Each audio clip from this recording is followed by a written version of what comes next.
Évangile de Jésus-Christ selon saint Jean. En ce temps-là, de nouveau, des Juifs prirent des pierres pour lapider Jésus. Celui-ci reprit la parole. « J'ai multiplié sous vos yeux les œuvres bonnes qui viennent du Père. Pour lesquelles de ces œuvres voulez-vous me lapider ?» Ils lui répondirent, « Ce n'est pas pour une œuvre bonne que nous voulons te lapider, mais c'est pour un blasphème.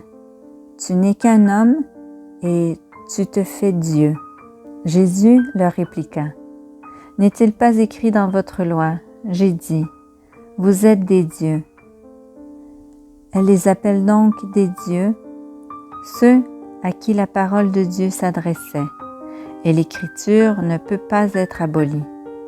Or, celui que le Père a consacré et envoyé dans le monde, vous lui dites, tu blasphèmes, parce que j'ai dit, je suis le Fils de Dieu. Si je ne fais pas les œuvres de mon Père, continuez à ne pas me croire. Mais si je les fais, même si vous ne me croyez pas, croyez les œuvres. Ainsi, vous reconnaîtrez, et de plus en plus, que le Père est en moi et moi dans le Père.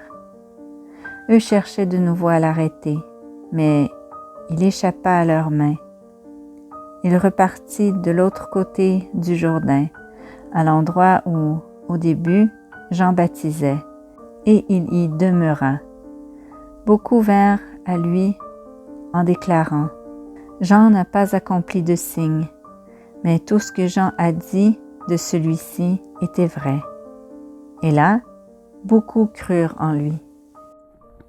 Petit à petit, nous approchons de la Semaine Sainte, la semaine la plus importante de toute l'année liturgique pour tous les chrétiens. Aujourd'hui, dans l'Évangile, nous entendons que Jésus, au lieu d'être glorifié pour ses bonnes actions, doit faire face à des menaces de mort. Jésus aussi nous invite les gens à croire non pas en raison de ses paroles, mais en raison des œuvres qu'il accomplit. À la suite de notre Maître, Jésus-Christ, est-ce que je suis prête à recevoir la récompense du prophète pour mes bonnes actions?